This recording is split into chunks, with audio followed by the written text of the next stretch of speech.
Greetings, everyone, and welcome to the 5th edition of Cinema Effect. I'm Zach, and I'm joined by my fellow Hans Zimmer appreciator, Jaden, G'day. and, of course, the guy who's disappointed we're not doing a Paul Thomas Anderson movie this week, Liam. Hello. Have you guys had an alright week? I haven't spoken to you in a while. Yeah, good week. That's good. That's good, Jaden. How about you? Yeah, no, it's been an alright week. Okay. This is Cinema Effect, the podcast where we review and talk about a different movie every single week. You can find the show on iTunes, Apple Podcasts, that's the same thing, Spotify, YouTube, posts every single Monday at 8 p.m. Australian time. And I did check, we mentioned it last week, Jane, I checked, and thank the Lord, 8 p.m. Australian time, I believe, unless you're in some random Pacific island somewhere, maybe. It still is Monday everywhere in the world, so mission accomplished. I'm happy about that. Please subscribe to the show on all those things. If you enjoy it, leave us a rating. That'd be greatly appreciated. Remember to submit your comments, questions, thoughts, etc. to the show in the YouTube comments section. As always, we'll read them on the next week's show.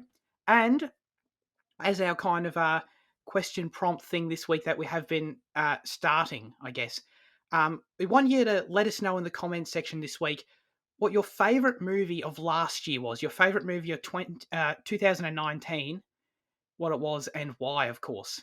And as a bonus little question that I know my co-hosts are really excited about, Luke wrote into us and said, thoughts on having viewers create the nicknames for the show.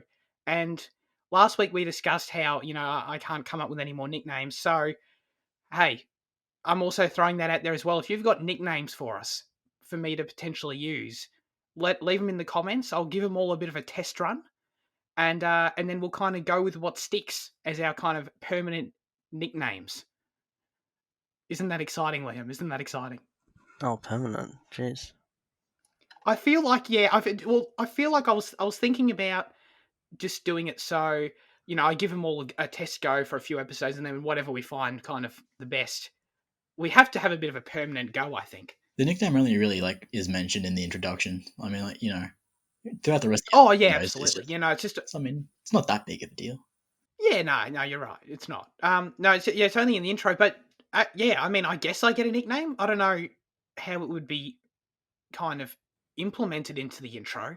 If one of you just wanted to just shoehorn it in every week or something, I got no idea. But anyway, who cares?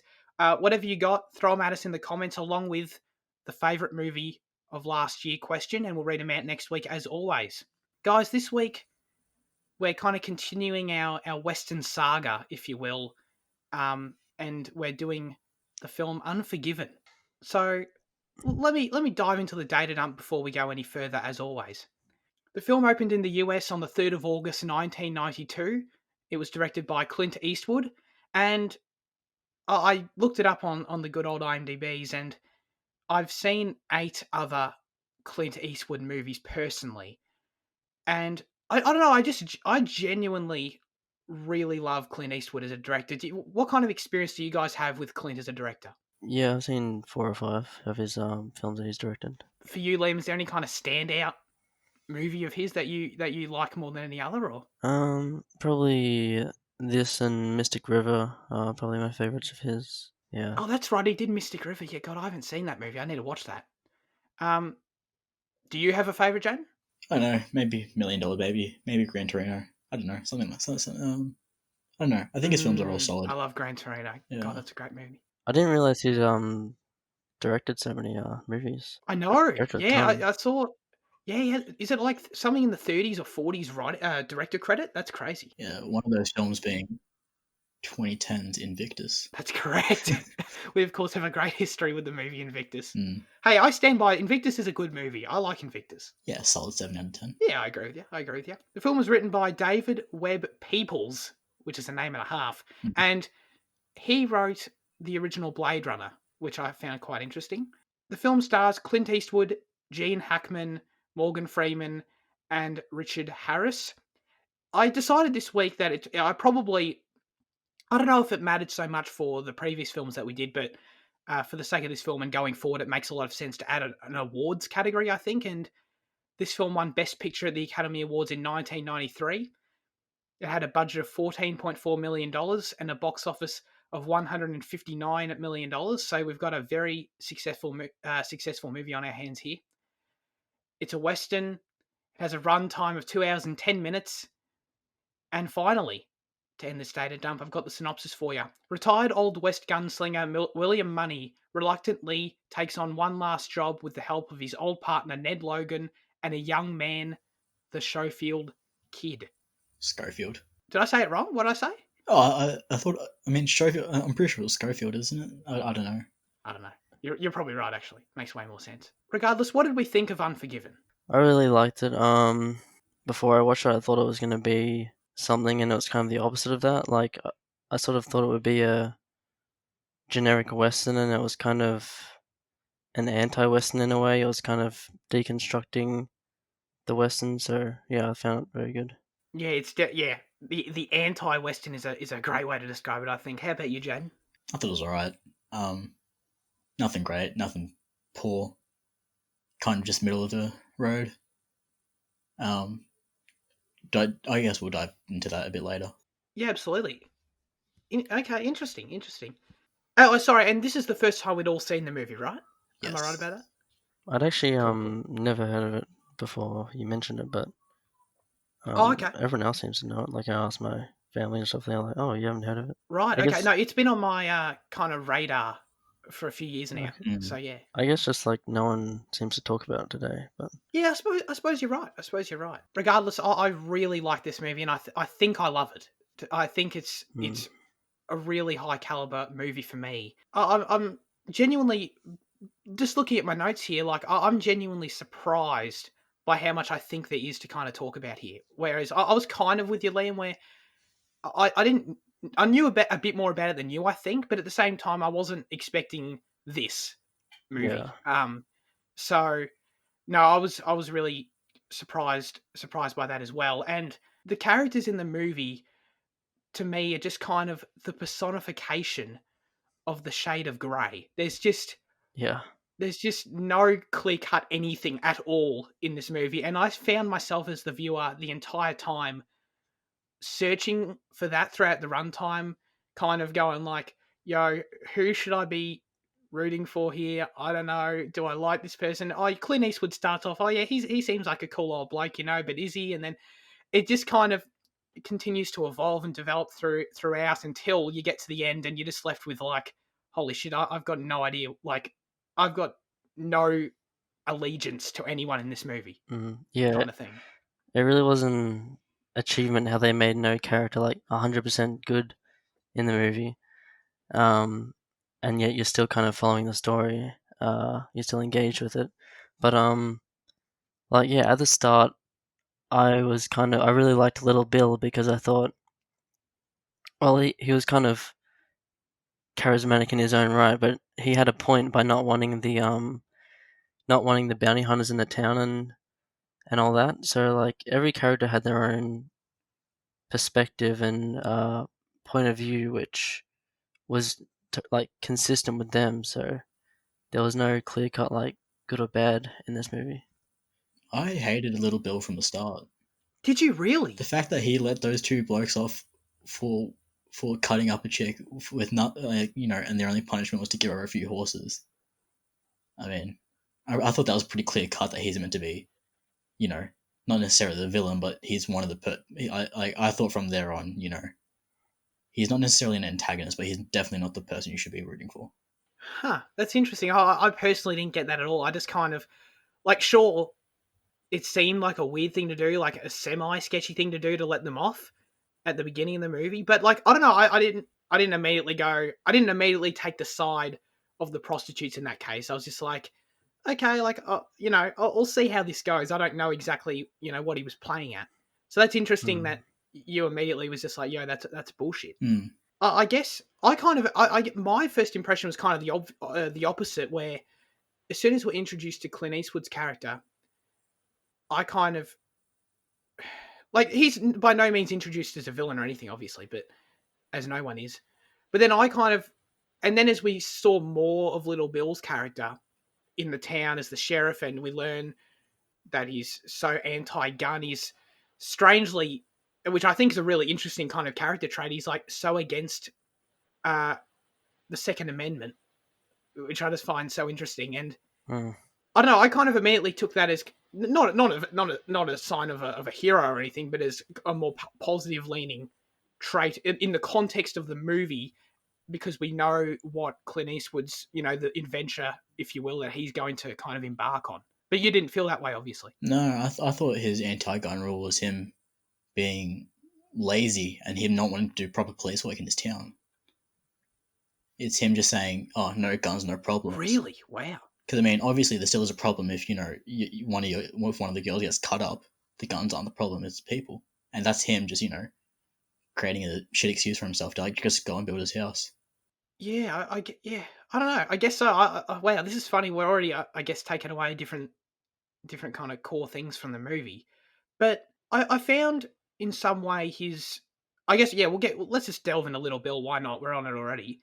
For him, and Little Bill's played by Gene Hackman. I didn't really specify that, but he's a character for me that just kind of, like a lot of people in this movie, going back to the shade of grey thing, he's just comes across like a real, he has nuance in the way he's just a hypocrite. I feel like everyone in this movie is a hypocrite in their own way. Yeah. And I love that aspect of the film, how it kind of constantly chooses to reveal more about its characters, have these interesting moments with its characters, and then kind of expose its characters as being like completely like wrong in ways, or flawed. The more correct term would be flawed in ways. And that comes across, I think, with the fact that Little Bill, he speaks about how much he hates the Old West, the kind of traditional perception of the Old West, the outlaws, crime, and he kind of, I guess, in that way represents the new era of civilization, of justice, of of not tolerating this outlaw bullshit, essentially. But then at the same time, he's kind of Jaden, as Jaden said, immediately to Jaden, he's also a prick for being, completely lenient in that sense at the start. But then at the same time, obviously later in the movie, he's a complete asshole. He beats the shit out of people constantly. Yeah. He straight up, like accidentally or not, whatever, kills Morgan Freeman. That's the gravest injustice that we've ever seen in a movie, I think. So, like, in that sense, there's a lot of dimension there, I think. I think his performance was the best. I think Little Bill was the most interesting character. Although I wasn't a massive fan of him, he was, I think, character wise, like, a beam of lightness in the film. Okay, yeah. And do you think that because of that greyness I was saying, or are there certain moments that stand out to you with him? I think because of the greyness, and because his performance is just the most interesting. I feel like everyone else is rather wooden and 2D, but I think he actually does provide some multi-dimensional levels to his character. So did you find Clint Eastwood kind of wooden in this movie? Yeah, I thought Eastwood was. I thought Morgan Freeman was, at the start especially. I thought the Schofield kid was. I thought the women who played the prostitutes were pretty, 2D. I don't know. I thought a lot of the acting was pretty average. I think Hackman was, the best in the film. I don't entirely think it's on the actors themselves though. I think it's partly because of the script. Because I think the script at times was really shitty. Yeah. Like, especially I think the first act was like my biggest problem. Okay. Is this from what perspective is this from? Dialogue or? Yeah, I thought the dialogue was like just cringy and cliche. I thought the pacing was completely off. There just wasn't much working for the film in the first, half hour, 45 minutes at all. Interesting. Well, see, my thing with the movie is I kind of feel like, sorry, first of all, I actually agree with you. I think the dialogue's super, to me, the dialogue stood out in the first 20 minutes as being really weird. But then for me, at least, it kind of actually came around to where I felt, and I don't mean this to be a thing where it's like, oh, it's bad on purpose or anything like that necessarily, but I came around to actually feel like it serviced the movie, where for me, for Clint Eastwood's character especially, felt like he was repeating himself a shitload in the beginning of the movie. Like, just whether it's talking to his kids, talking to his bloody pigs, talking to Morgan Freeman, talking to the kid, whatever else. He's just constantly repeating, like, yo, I had a wife. I'm not like this anymore. I'm a good dude now. And it's like, he said it about 8 times. And I'm like, all right, dude, we get it. But then by the end of the movie, to me at least, I was like, okay, no, I get that. He's like totally trying to convince himself that that's the case. You know, that he's changed, that he's evolved, that he's a better person, that he's, you know, this person that we should be rooting for. And by the end of the movie, that just really isn't the case, at least for me. And I think the kind of the text that bookends the movie kind of confirms that as well. Do you agree with me, Liam? You were saying yeah to that? Yeah. Well, yeah, I was about to say the same thing. Like at the start, I thought that Clinton's dialogue was kind of cliche and wooden, but he was really just not speaking the truth. He was just trying to convince himself of someone that maybe he wasn't, or that he was trying to feel like his wife's death had meaning or whatever. So Yeah, yeah, it kind of stuff that happened later in the movie added context to those earlier that earlier dialogue and really elevated it. absolutely. So for you then, Jane, with those dialogue issues, is that Clint Eastwood example, was that one of them for you, or was it in other places? That was one of them, but I think it was the dialogue combined with the acting because it's like, oh, my wife's dead, long stare into the horizon, and it just did not feel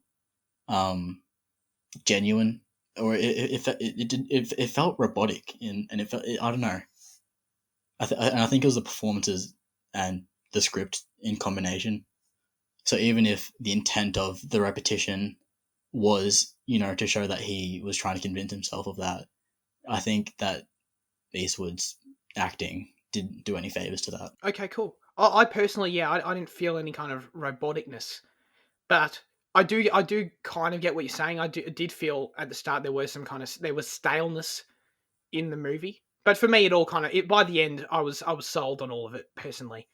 Um, did you guys find, because for me there was nothing in the movie, literally throughout the entire movie, you know, regardless of build up to certain moments and everything, there was nothing in any way epic or grand or, you know, whatever other synonym you want to use in scale, in, you know, there was no moment in this movie that was like an epic moment per se, if you know what I mean. Compare it to the end of The Good, the Bad, and the Ugly last week, and that was just an insane moment. There's just nothing Yeah. like that in this movie at all. But I think it actually elevates the movie. And do you guys agree with me on that? Did you find there to be, even, you know, in build up to what you think are going to be sort of action sequences, maybe, that nothing ever really happens? Because they wanted to create a film that had a very anti-gun violence message, and I think that like part of conveying that message was to not glorify it anyway and to not make it epic. So that was all intentional. Absolutely. Yeah. Absolutely. I agree with you 100%. That's why that's a part of the movie I really love. I think it's absolutely intentional. Yeah, it was very like plain and like in terms of there was no grand moments or scenes or anything. But yeah, because it's like trying to resist the Western in a way, or sort of I don't know, maybe comment on it, or kind of deconstruct it in a way. Like at the ending is the scene where, the credit scene where with the fade out and stuff, is Clint Eastwood riding into the darkness instead of, you usually see all these shots in classic westerns of the hero like riding into the sunset, but here he's like, it's all dark and it's very, as I said, kind of anti-western in a way. Yeah, absolutely. That's funny. I didn't even, as that was happening, I didn't even think about that, but that's totally true. But no, exactly what you said, Jaden. That's what to me makes the movie great. In the moment as I was watching it, I'm like, wow, these sequences are really falling flat. Like I think the one of the standout ones to me is when they, I guess, shoot or, you know, try and kill the first dude, the first guy, the partner of the guy who actually slashed the prostitute, and they're kind of in the valley or whatever, and they're looking over the rock, and they like try and take a few shots at him or whatever. And in the moment, I'm thinking to myself, this shit is like not tense. There is no tension. There is. It's not really exciting in any way. I'm like, this is just falling flat. But then it's one of the few cases, strangely, where when the movie ends and I kind of look back at it as a package, and this happens for a lot of other moments too, where I'm just like, no, that was actually great. That was like, that was an example of to me of the deconstructing the Western that you're talking about, where you expect this epic shootout or something, or some cool moment, or um, you know, something engaging in that way. And instead, you kind of get Clint Eastwood slowly trying to shoot the guy, and he misses like twice, and then he gets him, but then he only gets him in the gut. And then there's like this dialogue between them, and he wants some water and all this shit. It's like it sounds like when I'm saying it out loud, it could almost be a parody, but it's not. It's like totally feels authentic within the movie. In that scene as well, it's kind of like, it's great how like Morgan Freeman, you know, he doesn't want to do it. He can't. He's like not about that lifestyle anymore. Just like, it's kind of like how they're not about their lifestyle. Like the culture at the time sort of had westerns, like past westerns, like fading away in their in the uh in the collective, mindset or whatever. So, but yeah, and then Clint Eastwood like says when the guy wants water, can sort of he's sort of empathetic to him as well. So yeah, it's a really good scene. Yeah, I agree with like everything I said, but I don't see it as a great scene still. I think like yeah, it was fine, but like, and I understand everything that it was going for and how and everything that happened in there, but it still just didn't have an impact on me. So I guess then in that sense, for me, I agree with you looking at the scene by itself, but the impact came later with the retrospective kind of view of the whole movie to me, and that just didn't really happen to you, I guess. Yeah, I guess that's what Okay, it is.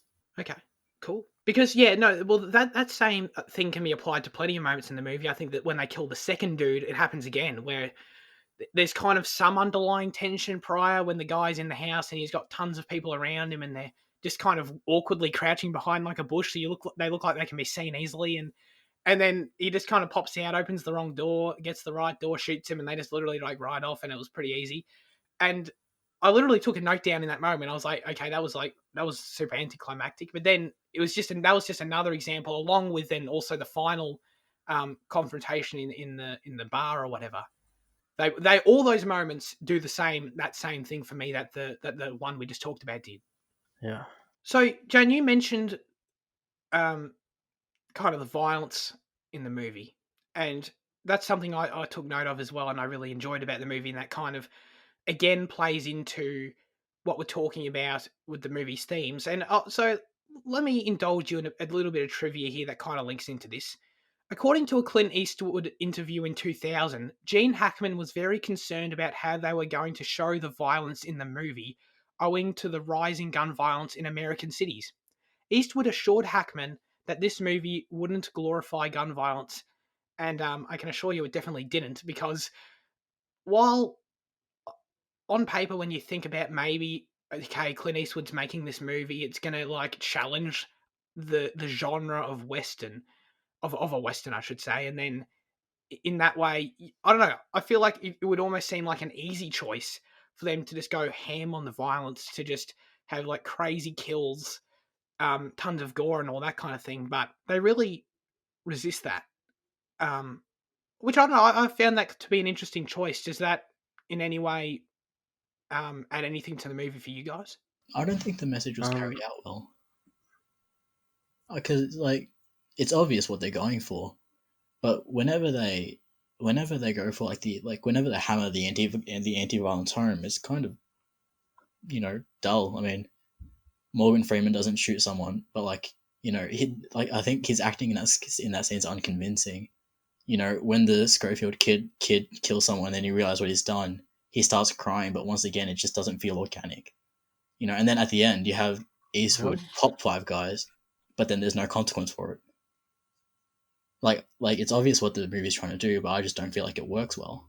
I really love the kids acting in that scene. I don't know, I think he's great in that scene, but I don't know. Personally, I felt that the movie showed the consequences of violence really well in a lot of different ways, and like almost every death or every action in the film has some kind of consequence. So I thought it was handled really well, personally. I agree 100%. And I guess what I was more trying to say was the fact that what you're saying, Fitzy, of how the movie chooses to show the consequences of violence or the effects of violence not through confrontational gore, confrontational excessive violence, but simply through the narrative and the characters and what happens to them as a result of it.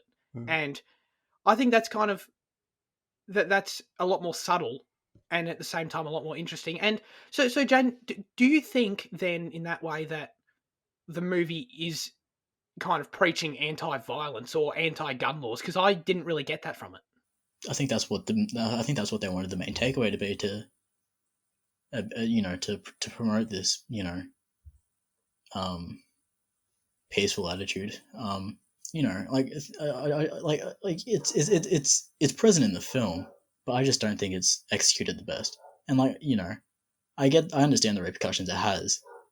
And I get, on the characters and how, the death of Ned leads to um Will to go back to his old ways, and how the Schofield kid killing that one outlaw leads to his, kind of fracturing of his mind, where he kind of just breaks down.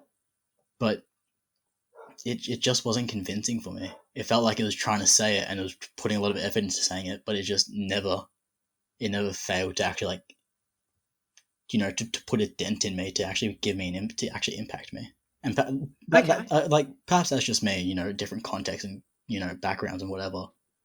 But Sure. like, just personally, it that's how I found it. Cool. Yeah, okay, that's really interesting. I didn't really feel it to be ham-fisted or not non-convincing in that way at all. I don't know. I kind of got the opposite. I just kind of found that the greatness of the movie kind of prevented it from ever becoming that from that obvious, I guess, or that obnoxious, because I just find that because the main character that's constantly preaching these anti-gun laws and all that, he's basically he's also shown to be a killer and a dickhead. So I don't know. To me, that just kind of introduces that other layer where I don't think the movie ever goes too far, because if it did, I feel like it would just make the easy choice to have the little Bill character just be all goody two shoes. Yeah, I think it resists being black and white pretty well. For me, the big kind of moment of that you're supposed to like feel, where their actions have been that there's been like dire consequences to their actions, is where they find out that Morgan Freeman's character has died, and the woman is telling Clint and the Schofield kid about like all the things Clint's done, and it's kind of like, Freeman's dead because of what Clint did earlier, killing the guy who cut the girl's friend or whatever. And Mhm. yeah, I thought that scene was like really brought the whole impact and the message of the movie home, especially with, I found that the girls acting in that to be very good as well. I thought that was like the best acting performance there. But yeah, I think that was like the big moment that kind of tied everything together, I guess. You're talking about the scene, right, where the kid's sitting under the tree and she rides up on the horse, right? Yeah. Yeah. That was a standout scene for me as well. I loved, the kid sitting under the tree and he's, starts off just telling about how how sick his kill was, his sick KD ratio, and then Mm. he like starts drinking and just starts bawling, and Clint's standing there like, "Yo, I know the feeling. This shit sucks." And that was a really personal moment that I really liked in the movie as well. Um, and from what I can gather from my family also, and also just from reading up on IMDb and seeing some things there, that one of his lines in that moment is quite a famous line. I think it's what does he say? He says You like take everything from a man and everything that's gonna have, or something like that. yeah, that's right, yeah, and it's oh, it's a hell of a thing to kill a man. That's it, yeah, and then the rest of it, like you said, yeah, that apparently is like a famous line or something, and I think it deserves to be because I think it's a really cool line. So then, so we were talking about the Schofield Schofield. I'll call it Schofield because it's definitely Schofield, isn't it? That makes way more sense. Schofield kid character. I thought he played an interesting role in the story. That he's kind of from my perspective, fits into the narrative as the person who kind of is there as the witness to these events to kind of learn from them, to kind of, and that's, like we were talking about in that tree scene, it was super obvious that he's only killed one dude and he's already like, this shit sucks. So the fact that he takes that and he promises not to kill again, and I think that's a pretty, straightforward kind of interesting role in the story. Is that how you see it? I think you can kind of see him as the audience or an audience member where he's like an admirer of the Old West, and when he kind of sees the violence that is there, it makes him just take a step back from all the kind of bravado and coolness that is associated with the violence and the killing.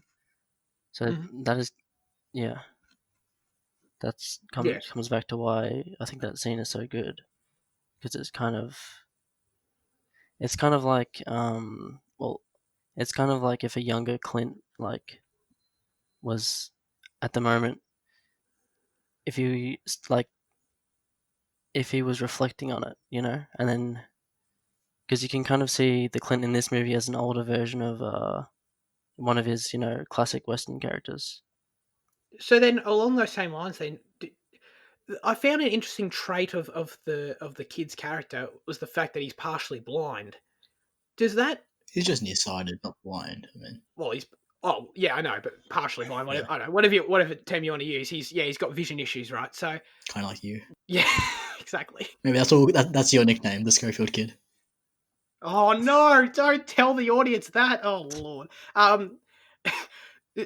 Does the fact that he's visually impaired like myself, as a character trait, what do you think that kind of adds to the movie? Because I don't know if I could determine this, but it's obviously a very deliberate choice. I think one of the things that's often brought up is that, like, it's not necessarily easy, but it's easier to kill a man at range than it is to see him actually die in front of you. So I guess it's kind of part. I like, if anything, I kind of take it as that. It makes it. Oh. You're blind to violence when it's far away, but when it's right in your face, it's gruesome. That is genius. I'd never thought of that. No, I'm just spinning shit out the top of my head. Yo, but I mean that's probably it though. Like that makes a ton of sense to me. Did you get any of that? Like, did you feel that was the case, Fitzy? Or I kind of took it as he was like blind to the real impact or effect of violence. Like he was kind of the young naive person with a lot of energy and just wants to do the thing with violence, but he wasn't like he didn't have the experience or the kind of understanding like Clint. yeah, well said. Both of those kind of play into it well. There you go. Well, you answered my question very satisfactory there because I didn't think of that. It makes a ton of sense. Another character in this movie we haven't mentioned at all. Oh no, I mentioned his cast in the movie at the top, but Richard Harris is in this movie, and it took me about a minute to realize it was Richard Harris. I'm like, oh, is this British dude on the train? What the hell? And then I'm like, oh yeah, that's Dumbledore, That's basically the only role I know him from, and I found his character kind of an odd inclusion at first, and I don't know if I fully get the inclusion of the character yet. I guess he primarily serves to just expose and reveal more about Little Bill, but the way that we're introduced to him this way, and he kind of suffers from the Clint Eastwood syndrome again of repeating dialogue a shitload, where he keeps mentioning like how he wishes there was a queen or a king or some shit, and he's like, the president sucks. How does that kind of social structure shit kind of play into this, do you think? I think it fits in really well with the the obsession with the past in the movie, like specifically with the Old West. It's kind of showing that through a different context. Yeah, like the Queen is kind of, or England is kind of the old New World, the old civilization or whatever, and this is like now, I guess. But he's right in it being more civilized. Yeah, well, that's what you're saying there, Jan, kind of is what messed me up a little bit. So he's saying how he is frustrated with the nature of the United States, and he wishes for the country to be more civilized. But then he's the one that's trying to sneak in with a gun and disobey the rules. That kind of confused me, you know? Yeah. It's almost like he would favor that. I don't know.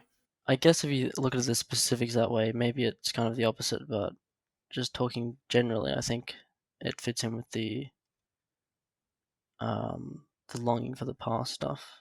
Yeah, no, I agree with that. It's just that little thing was messing with me a bit. And the only thing I could kind of think of, I feel like maybe this runs deeper than I'm capable of thinking, possibly. But if that's even possible, how can this movie be smarter than me, right? But maybe like it's simply another way to just show the hypocrisy of these main characters, maybe, because it does, to me at least, come across as quite hypocritical.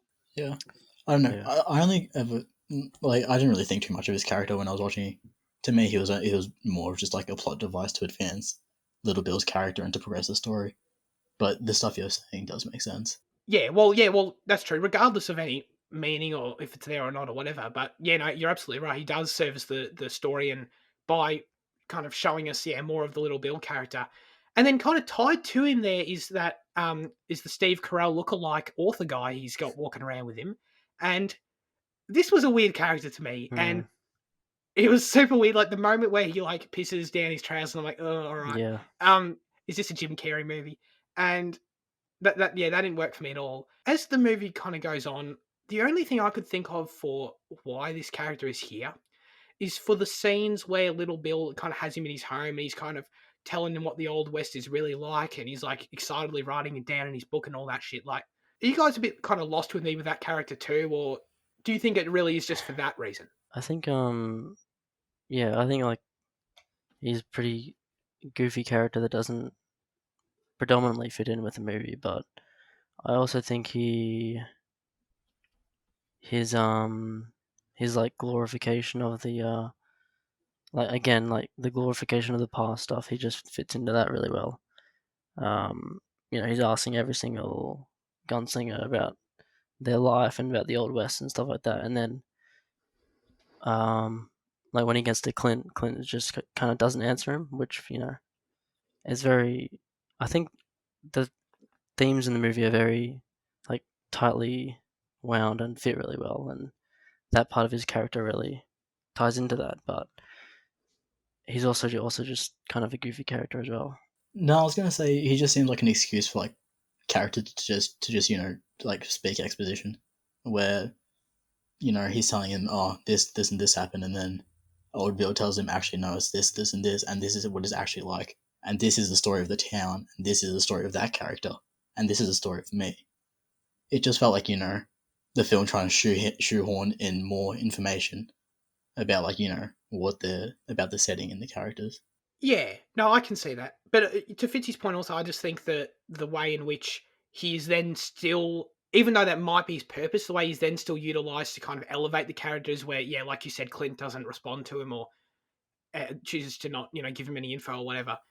I don't know. I think that he's used well enough to where he does feel like he is serving some purpose as opposed to just being some kind of exposition dude. But I do agree that he's kind of, he does do a lot of that for sure.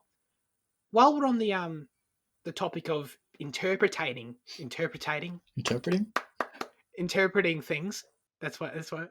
As soon as I put a microphone in front of me, my English skills drop for sure. But while we're on that kind of thread, how do you guys feel? This is a very minor point, by the way, but it's just something that stuck out to me. The fact that they consistently point out that Little Bill is a shit carpenter. I found that kind of it's a very little detail. It's not very consequential, maybe, but I found it as just a funny thing that to me maybe just points to the fact that he's kind of morally crooked, even though he kind of paints himself as the opposite. Do you kind of agree with that, or? I didn't think about that much, to be honest, but yeah, I don't know, maybe. Yeah, I'm with Fitzy on this. I didn't really think too much about it. Yeah, no, I kind of just saw it as like a goofy part of the film. Yeah, no. Yeah, no, it just stuck out to me as just a weird thing to include, but I don't know. I kind of took it as just he's not, he's not nearly as straight as he likes to think he is morally. That's kind of all I thought it was, but who knows? Why don't we get a bit more? We've talked a lot about the characters, and I do think that is the heart of this movie. Why don't we talk a little bit about some more technical kind of stuff? And I think I'll start off here. I think the location scouts did a really good job of picking this shooting area, because I know they shot the movie in Canada, and I love it. I love the kind of where the town's kind of placed and having the mountains in the background. It's just some pretty dope scenery, I think, in general in the movie. Yeah, the sets definitely felt realistic and lived in, and they did feel traditional, Yeah. and it was pretty. It was really nice to look at. Like it was well shot, and it was well constructed, like you said. There's not many movies set in Wyoming, but I'll tell you, every goddamn movie I've seen that's set in Wyoming is a bloody good movie. It's like there's this funny trend with just my own movie watching experiences where I've seen 3 movies set in Wyoming and they're all great. I've given them all a 9 so far, so I'm like, Really?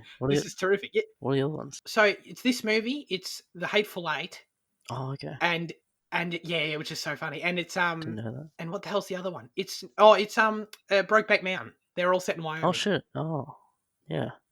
Forgot about that. Wyoming settings Wyoming. and scripts, they just breed good movies. So if you're a screenwriter out there, set your movie in Wyoming, I'm going to like it, guaranteed. I want to mention, of course, as we like to do as kind of appreciators of score, this little tidbit back in the trivia. Although the score was arranged by Lenny Niehaus, it's obviously some European name. I'm not even going to attempt. The main theme was written by Clint Eastwood, and I really liked the main theme of the movie. That it plays a few times, and it was really soft and calming and kind of chill, honestly. And I like that. It just the way in that way it then kind of just again plays into the whole anti-Western thing. Like it just is totally not what I'd expect musically from a movie like this, but it's still kind of like, I don't want to say haunting, but it still carries a bit of weight to it, you know? Yeah. It feels kind of somber and regretful, and I was surprised that freaking Clint Eastwood actually wrote it. That's pretty good. Pretty, Clint Eastwood just does everything, apparently. yeah, what can't he do? Act in this movie. He played like I love Eastwood, right? Especially like young Eastwood, and I think his directing's pretty decent. But as he got older, all his characters are the same pretty much. I mean, you look at him, not so much in this film, but look at him in like Million Dollar Baby, in Gran Torino, and in The Mule, and it all just feels the same, doesn't it? Yes, and that's actually you just nailed the perfect trifecta there. Those 3 movies particularly, I've seen them all. I think they're all great movies, but you're right. He does feel like he's playing the same character. In Unforgiven, it kind of feels like the middle ground between his younger days and to when he's playing the same person. So you got hints of him going into that, but like it wasn't fully there, so I can't fully criticize him. But like the essence was there. No, that's true. It's funny you say that. I agree with you 100%. Although, like, I do think that the kind of grizzled old man, like bitter old dude character that he does play in all those movies, like, I think he does a really good job at it, and yeah, he's always entertaining. They're always well written characters, so like I can forgive it. It's not as bad as like, I don't know, who's like a generic action dude. Cruise. Tom. Oh no, I can't talk shit about my boy Tom Cruise. I'll cut that one out. How about? No, I won't. How about Wait, you don't think like Cruise and Mission Impossible and like Jack Reacher and all that is like just the same character? No, not really. Well, to be fair, I haven't. Well, obviously he's the same character in Mission Impossible, but Yeah. yeah. But I haven't seen Jack Reacher. I don't know enough about his it. performance in Jack Reacher is very reminiscent of like Mission Impossible. I didn't know that. So there you go. I guess Tom Cruise would be a good fit then. I know, like Tom Cruise has done enough different roles that I've seen where I kind of can look past him on that one. Yeah. I feel that was mainly in his earlier days though, because remember we talked about this a bit in Collateral. You talked about how you thought, Tom Cruise just kind of does one generic action movie a year these days, and it's kind of true. Yeah, because you got like American Made and like The Mummy as well these days, and like Edge of Tomorrow to a lesser extent. It's a bit more. Yeah, I think he does fit the mold a bit. I feel like he's different enough in American Made though. Anyway, look at us. We just touched on the most like stereotypical thing, generic action star, and we couldn't really definitively decide on one. I stand by Bruce Willis. Look at him in Die Hard. Look at him in Red. And look at him in like what was that one they made last year? Death Wish. I mean, Bruce Willis is pretty much the same. Yeah, done. You nailed it. You absolutely nailed it. Bruce Willis. Let's move on from that. Yeah. Anyway, I can forgive him. Well, what I was saying was Clint Eastwood. I can forgive him from playing the old man roles because it's much more interesting, frankly, than a Bruce Willis action character, and he's also done it less times. Maybe if he does it 5 more times, if he's still 105 and playing those characters, maybe I'll start getting a bit sick of it. But anyway, I mean, what he's 90 this year, isn't he? Like he's yeah, he is. He's not. Yeah, he's 90 this year. God, it's what good for him, dude. He's still directing movies. He directed a movie only last year. It's crazy. How do we feel about? I mentioned it earlier, but how do we feel about the kind of intro and text choice? Because I'll quickly jump into trivia here. It's kind of interesting. One of the few changes that Clint Eastwood made to the script was to remove the opening voiceover and replace it with text. So that was going to be voiceover. How do you feel about the text kind of thing? Because I feel it really plays into everything we've talked about with the movie so far. Really, it's much smarter than going for a voiceover, because I feel like with a voiceover it kind of adds like, Well, not always, but like I feel like if they had gone through with it in this sense, it would have felt tacky and out of place to the rest of the film. So I think the text does a good job. yeah, I especially like the end text and they fading away when they're. I thought that was really great. yeah, and obviously the shot of him kind of sitting next to the grave on the tree, and the sunset. That's all really nice, or the sunrise, whatever. One thing I did take away from the text, though, that was interesting, and hey, this is time for some conspiracy theory digging into Unforgiven. Don't know if anyone's ever done this, but it says on the gravestone, right, that his wife was 29 years old. Okay, and it establishes at the start with the opening text that he's kind of a notorious dickhead. Okay, but then it says at the end how the mother of the mother of his wife had no idea why she would ever marry him. Is it possible that this was some kind of hostage scenario? Okay, was this because I just felt like the choice to end on she had no idea why, and the fact that she's 29, why would she marry this dude? I understand it's probably all just thematic, but I don't know. I was like, yo, could this be some conspiracy shit? Nah, because he repeats like how much like he had an impact on her. She had an impact on him. Sorry. So and I feel like if it was like a hostage, unless like it's like insane Stockholm syndrome, like if she was a hostage, I don't think she would have had that same Yeah, impact on him. you're totally right. I just thought it was funny. I Mm. thought I wanted to bring it up nonetheless. So we learn obviously very quickly that he goes by Will. Because I was thinking in the moment, is that some kind of way to hint that he is the man with no name by deliberately saying he goes by Will? Like instead of just saying his name is Will? Again, maybe I'm reading into this shit too much. But then, regardless of that, though, I think the way they talk about his past and reveal more about his past towards the end of the movie, which I think is great. And on a side note, I love how they kind of um, we see the scene where he's nice to the prostitute, and we kind of get that depth about him before we learn about his past. I think that's a really cool way to kind of humanize a character. But regardless of that, I think that kind of debunks any idea that this could be the same man with no name, right? I know it wouldn't be anyway, but even the idea that it could be kind of doesn't really exist because of that. Do you think?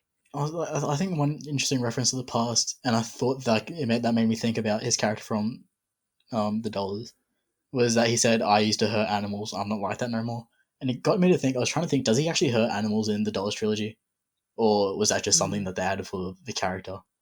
Yeah, like I'm pretty sure like there's no relation. I think like there's probably throwaway comments that might relate to it just for a bit of fan service, but like I'm pretty sure the characters are like completely unrelated. Yeah, yeah. I'm sure there are those comments in there for sure, but it was just I obviously haven't seen the whole Dollars trilogy. That's where your perspective is much more valid than mine, Jaden. But I, from watching Good, the Bad, and the Ugly last week, I just found I couldn't imagine Blondie from that movie doing the things that he was accused of in this movie. No, because I think in all the Dollars trilogies, I'm pretty sure he is that not anti he's not a hero, but he is that kind of you know moral goodness of like killing the bad outlaws.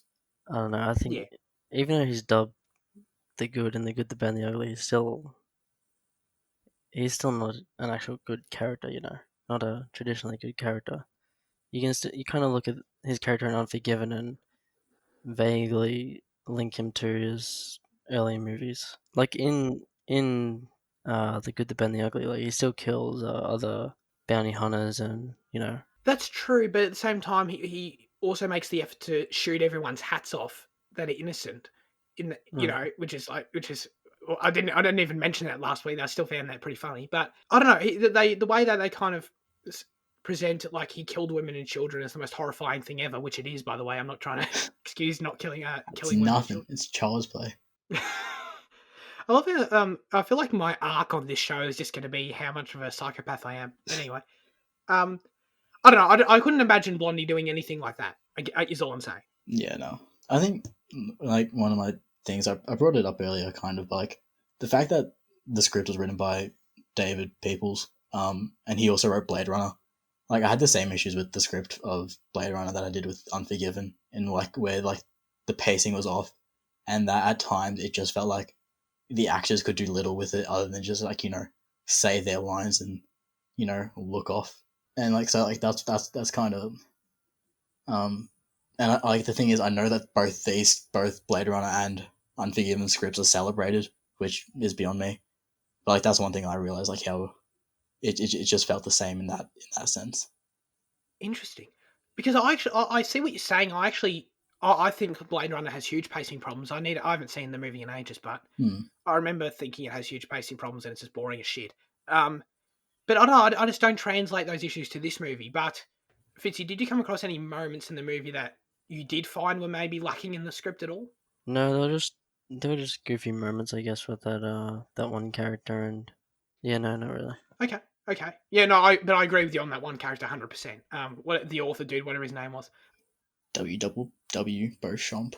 Yeah, he was like, I don't know, bit of a goof. Oh yeah, Deschamps, whatever. Nice, nice.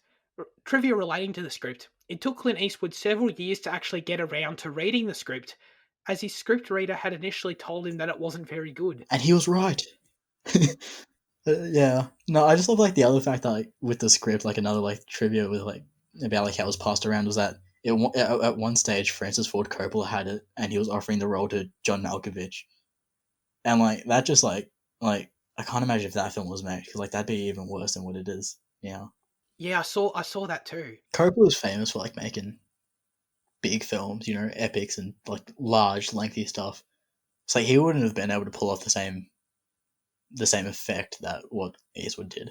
Yeah, I think he said something along the lines of like, no one would have wanted to have seen me make this movie. Only Clint could do it, or whatever he said, something like that. Yeah.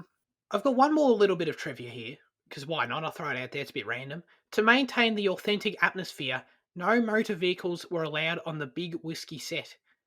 So Clint Eastwood going a bit method there. Good for him. Probably a wise choice. Just because like I think that with people having to move everything manually, it gives it does add to the lived in feel, and it does make the town feel more authentic. I feel. I agree 100%. And we saw, I saw at least like photos of like behind the scenes of the good, the bad, and the ugly. Actually, no, I think it was in your Instagram post, Fitzy. No shit, I think that's actually where I saw it, and I saw like cars on set there. And strangely, I didn't even set in this piece of trivia beforehand, but I kind of thought, oh, that's kind of weird. There's like cars there. I didn't even like imagine cars being there. That's weird. Speaking of Unforgiven, what does the title refer to? Well, it refers to like a lot of things, like a lot of the characters, really. Unforgiven, I guess. You could see it as Clint Eastwood going back to his old ways. Like if he used to be bad and then he was good. You can see it's like he's forgiven by his wife, but then he kind of just goes back to his true nature. Actually, that's one thing I found interesting because with him riding off into the darkness after the gun battle, it implies that he's going to revert to his old ways. But then at the end, you're told that he takes his kids and he moves to like San Francisco, possibly. So I just thought that was interesting. Well, I don't think necessarily implies that, but Well, no, the darkness doesn't mean he's going back to his old ways, but like it's implied with like how he starts drinking whiskey and how he's more careless in his manner of just like straight up going to the bar and just popping a bunch of people. yeah, Like it's implied that there's like that like he might like revert to that, but then you're still told that he just pisses off with his kids. there are those things that um kind of fit into his arc and maybe make him do the things he did at the end. Shoot up the whole town basically. But I don't think the darkness implies he's like going back to his old ways permanently or anything. I think it's I think the big thing in the movie is that like Morgan Freeman's character, it sort of shows the his death. It shows the consequences of violence, and also it brings like Clint Eastwood's regret of his past to the forefront. So like I think him riding into the darkness is more like uh, telling the audience that he's gonna, he's still gonna be haunted by all the violence that he's committed in the past. But no, that's a good point. I hadn't even thought of that. The fact that he, allegedly moves to San Francisco or whatever, the fact that he moves away at all. I mean, sorry, he had to move away because he was going to be wanted. But regardless of that, though, it does actually imply a different thing that I hadn't even considered, that, that he is kind of moving on in a way. Like he is kind of actually taking the things that he got from his wife, his time with his wife, that he constantly talks about, and actually keeping them in mind and moving forward with his life. I don't know, yeah, but I honestly hadn't even considered that. I previously hadn't even thought about it. I'd taken the end of the movie as just very much a bit of a downer for him. But I don't know, maybe it doesn't necessarily have to be. Perhaps it implies that Gene Hackman was right and that Eastwood was a coward because he's just running from his problems. Yeah, see, look at all the depth here. This is great, yeah. Um, Maybe it was just the story and that's all, but no meaning behind it. Oh, yeah. I mean, hey, it's not. We wouldn't overanalyze something, right? No, definitely not. Not us. No, not a cinema podcast. Last thing I want to throw out there, okay? You can say what you want about good old Will Bunny, okay? You can call him a murderer, you can call him, a pig farmer, whatever. Dude, this guy's a terrible parent, okay? He leaves his two Oh yeah. kids under the age of, like, what? Hang on, how old are those kids? They got to be like 8 and 6 or some shit. Yeah, okay? probably about that. And he leaves them in the old west. Okay, there's no technology. You can't ring them up. There's no find my friends, and he just leaves them on the farm. Yeah, he Right. just like kills some chickens. Yeah, no, but Zach, if you adjust the ages for inflation, it turns out the kids were about 36. Oh my god! Yeah, and they all have an average life expectancy of 45 anyway. So he's just thinking to himself, "Oh shit, they're going to die in 2 months anyway." So cares. Actually, sorry, I do have one last thing. It's actually a pretty pivotal point that I think relates more to our earlier conversation. I should have brought it up then. About the two kind of central characters and the fact that they've got the same name. That's like a big detail. I hadn't even thought about that. The fact that it's bloody William versus William here. I don't know. Like it's kind of another thing where it's just another small detail that I think just adds to the, again, I can use the word grayness all day in relation to the movie, but I will. Just about look, these two people with these differing perspectives that are constantly in conflict here, morally and of course physically, how they're kind of just two sides of the same coin, and hence they have the same goddamn name. Which one's Frankenstein and which one's the monster? Exactly. That's right. Okay, let's do it. Let's reveal our scores for Unforgiven out of 10. Kick us off, Jaded. Throughout this entire time, I've kind of been shit talking it and downplaying it, but that was only to give a fair perspective. Yeah. I still feel like it. I still think it's like a 6. So I do think it's good, but it's just that I think there's a lot of things holding it back from elevating itself to that greatness. Awesome. Okay, I'm glad you brought those perspectives, because there's honestly nothing. Your more negative takeaways, there's actually nothing I kind of flat out disagree with you on. It's just more I just kind of took different things from those moments, even though I completely understand the factors you kind of pinpointed. How about you, Fitzy? Yeah, I think it's really good. It's just really well done on a thematic level, and yeah, I give it 8 out of 10. Perfect. I'm going to give it a 9 out of 10. I think that for me, this is a standout movie for me. I kind of, in my own demented, weird rating scale, I just kind of think a 9 or above is something that's just a standout thing. It's beyond being great. It's beyond just being terrific. It's it just actually sticks in my mind for any particular reason. And this movie, upon this discussion and thinking about it afterwards, it does stick in my mind for kind of doing what it does. So there you go. I'm giving it a 9 out of 10. We have our scores. Now it's time to get into our classic news chat segment. We've got shit all to talk about because we could do the same thing where we talk about how the virus is delaying things. I'm so over that. I think we're all over that. But Jane, you mentioned an interesting news story relating to Ezra Miller. Can you enlighten me on this? Because this sounds hilarious to me. Well, I don't think I'm overly qualified to speak about it because I'm not fully versed in the nuances of this issue. But It's totally fine. I know nothing about it. the basic, the underlying, what you need to know is that a video surfaced of Ezra Miller, who is of course known for his roles as the Flash in the DC films and for his role in the Fantastic Beasts films, of him choking. We'll never know his character name. Yeah, of him choking a fan. The video, what happens in the video is that it seems like a fan approaches him and jokingly holds up her hands as a brawl, but I guess Miller takes it 2 steps too far and just chokes her and slams her to the ground. And now the issue, the actual cinema related issue now is that WB has to make a choice on what to do with Miller, whether to drop him from the Flash and from the Harry Potter or the Fantastic Beasts films, or whether they keep him on. Yeah. So does this video is it a thing where it's alleged and it's taken down, or have you seen this video? Does it actually? Oh no, exist? I've seen the video. He proper proper full-on assault. Right. But I don't think any charges were pressed at the time. But it's just a moral thing of, should WB really be supporting an actor that does this? Yeah, Yeah, exactly. Especially, I mean, it's funny that he's only 2 major roles that I really know him for anyway. I don't know what else he's done, but he was in The Perks of Being a Wallflower, which I really liked.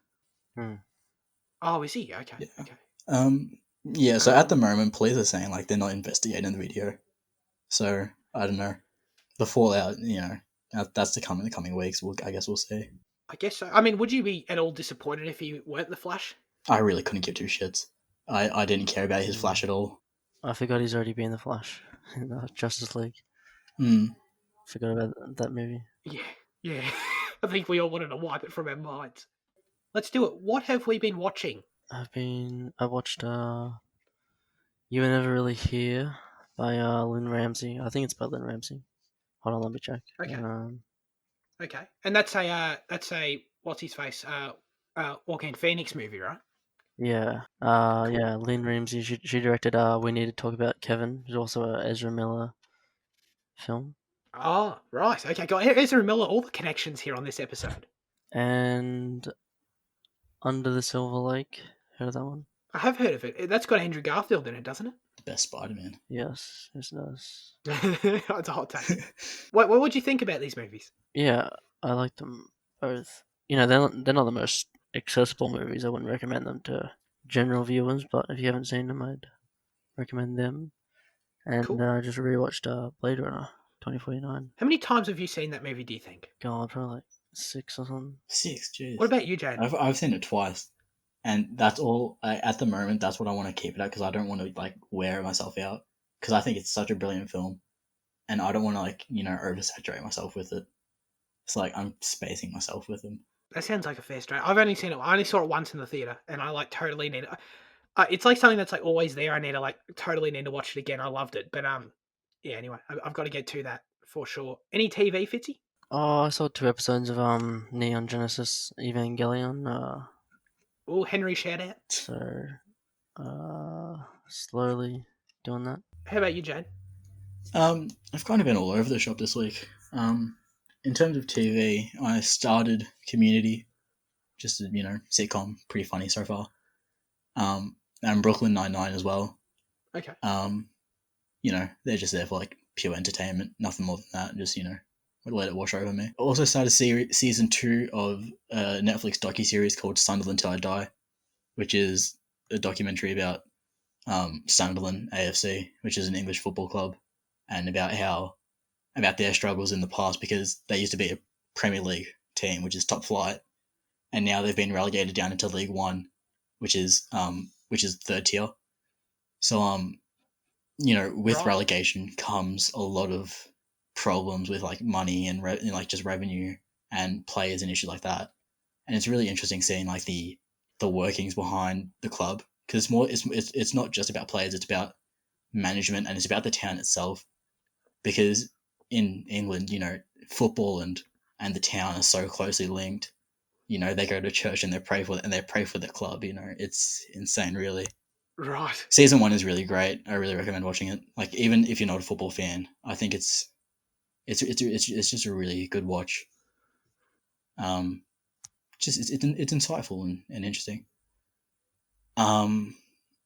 In terms of films, I watched Dante's Inferno, which is the oldest film I've seen now, which was from 1911.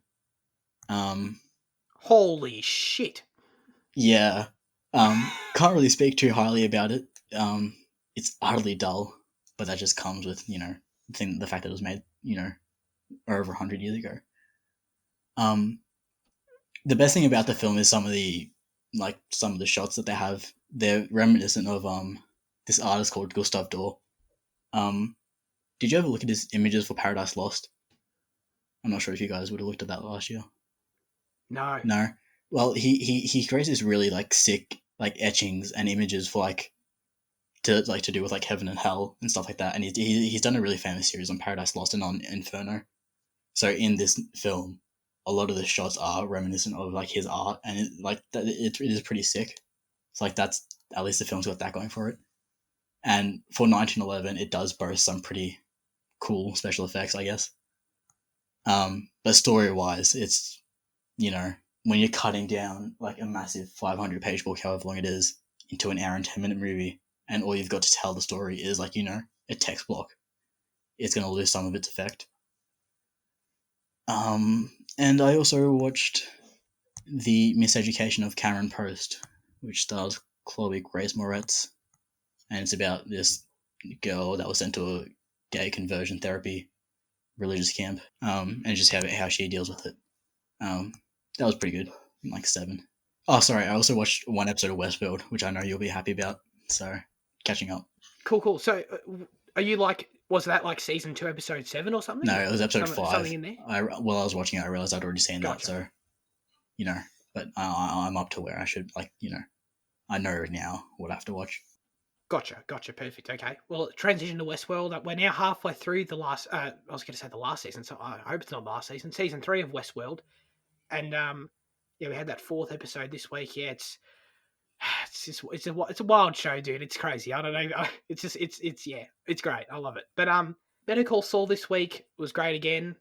Just dude, we've only got 2 episodes left. I can't believe it. And then we have to wait like a bloody probably 2 years for a season again. Holy shit. But yeah, it's a great show. I started Ozark, the second season. Sorry, the third season. Dude, that show is just great. It's just a great Netflix show. Like, I don't really put a lot of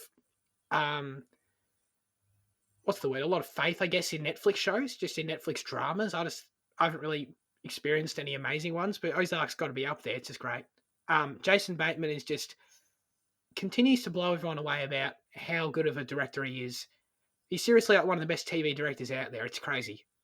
Never would have expected that. But I also watched a little bit more Castlevania. It's considering it's like probably the shortest show in existence, except for these animes from last week. Apparently, it's only 10 episodes and they're all like 20 minutes. It's like the shortest thing ever. But I'm still watching it really slowly. And yeah, it's pretty enjoyable. But that's all good. How about we get into the listener submitted things, the inquiries, and the answers to last week's question? Let's do it. Henry wrote into us and said, "Thanks for supporting me, Liam. Neon Genesis Evangelion." Holy shit, dude. You got it. Evangelion? Did I get I it? swear it's Jellian, isn't it? Yeah, Henry linked a video of how to pronounce it. It's apparently Evangelion. Oh, okay. Sorry. I retract my statement. Neon Genesis Evangelion. Let's go. And Cowboy Bebop transcend the medium of anime, so I would not label Zach a weeb for watching them. Okay. I mean, I feel like that's something a weeb would say to try and convert people. into their cult. But hey, you know, maybe you're right. Who knows? I don't know. Also, my favorite trilogy would probably be the Indiana Jones trilogy. Sorry, Jesus, I'm so bad at this. The question last week was, of course, what's your favorite trilogy and why? So that's what these submissions are about. I should have said that. Indiana Jones trilogy because the Kingdom of the Crystal Skull does not exist. I mean, hey, it doesn't matter if it exists or not. The original Indiana Jones trilogy is still just a trilogy, so it doesn't really matter if there were 10 films after it. You can still talk about that trilogy. Paul wrote into us and said the Barrytown trilogy. Now, I'd never heard of the Barrytown trilogy, and I Googled it, and like you said before, Jaden, it seemed like a trilogy of books. And I don't know, maybe that's what Paul means. Maybe Paul loves the books, in which case, hey, we can start a books podcast. That's totally fine. But then, by digging into the Wikipedia page, I also found that these books actually have what seem to be somewhat obscure, but they do exist, film adaptations. And they seem to be Irish comedies, from what I can tell. I've definitely never seen them or heard of them. But, oh, yo, Fitzy, you're like into the Irish shit. Have you heard of these? Yeah, I have heard of them. Yeah, I don't know anything about them, but Add them to the list, Vinny. Yeah, yeah, we'll certainly get to it. Well, there you go. That's good. I never heard of that, but thank you, Paul, for the submission. I honestly had no idea. We're learning new shit about movies every single day. Isn't that great? Luke wrote into us with an essay, which I'm going to read because I said I'll read anything anyone writes. So we better do it. Feeling a little bit attacked here for my ability to apply the English language. Now, first of all, Luke, number one, you deserved it in that particular scenario last week. But also, secondly, I mean, you've been listening to me now for, I don't know how long, an hour or something, and you can tell I can't speak English either, so don't take it personally. In direct defiance of the original question, I shall not rank these in any order. The Back to the Future trilogy is a long-time favourite of mine and shares significant appreciation around the family. Amazing score by Alan Silvestri. Hearing those wind chime effects get me every time. Indiana Jones trilogy. Jesus, Luke, did you have to write it so long? Now, I'm sure the most observant of you would have noticed I've ignored the cash grab elephant in the room, just like Henry did. Good job. Regardless, the original 3 indie films were great stories. Now, Luke, you've said stores here, so I'm going to call you out again. Great stories of a hero, an adventurous archaeology professor, and captured the imagination of the young boy I once was. Geez, that got a bit deep. Amazing theme by John Williams and performance overall by Harrison Ford.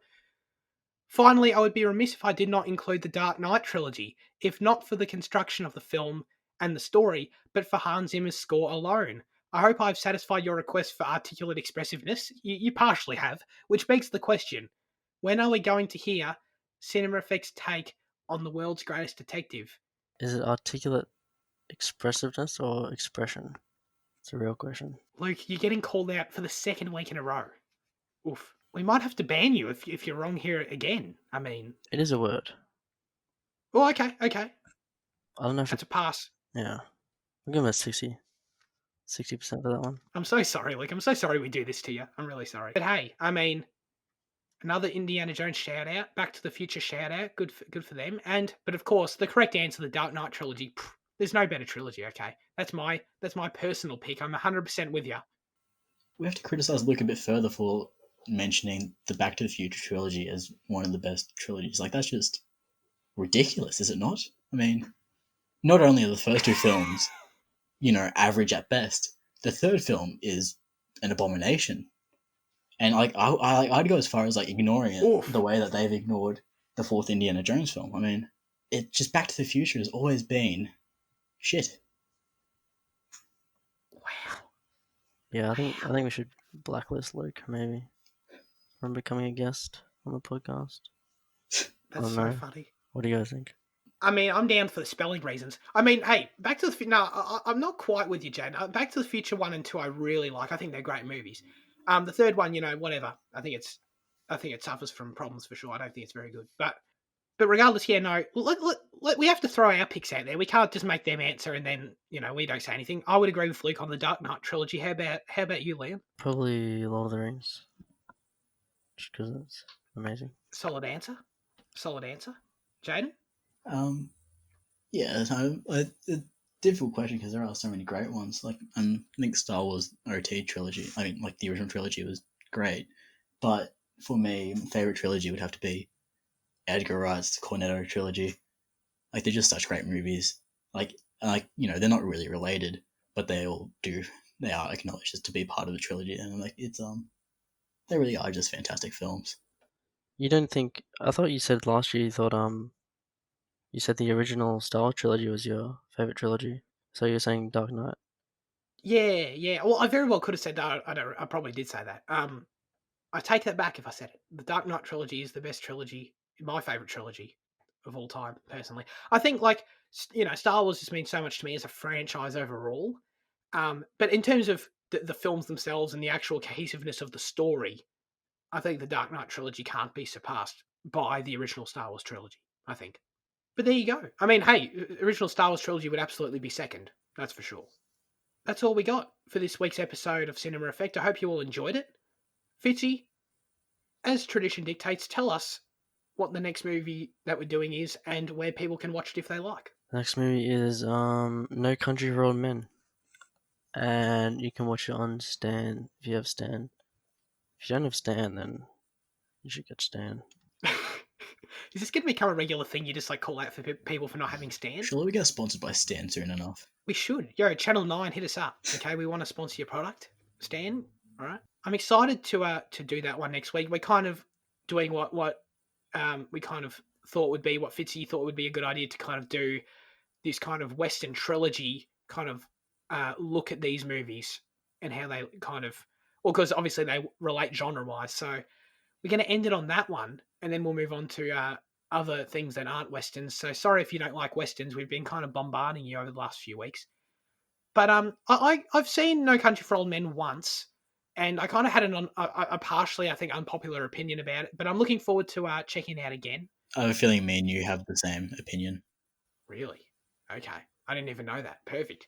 So then feel free to write a review, submit a review for that movie if you'd like. But regardless, this week's question, or next week's question, I should say, is all about what your favourite movie of 2019 was. Tell us what your favourite movie of last year was and why. Submit it in the comments. And we'd definitely appreciate some nickname suggestions to Fitzy's dismay. We'll definitely be looking at those as well. Jaden, Liam, as always, thank you very much for joining me today. Appreciate it. Cheers. Thank you. That's us for another week. Have a great rest of your week whenever you're listening to this, and goodbye.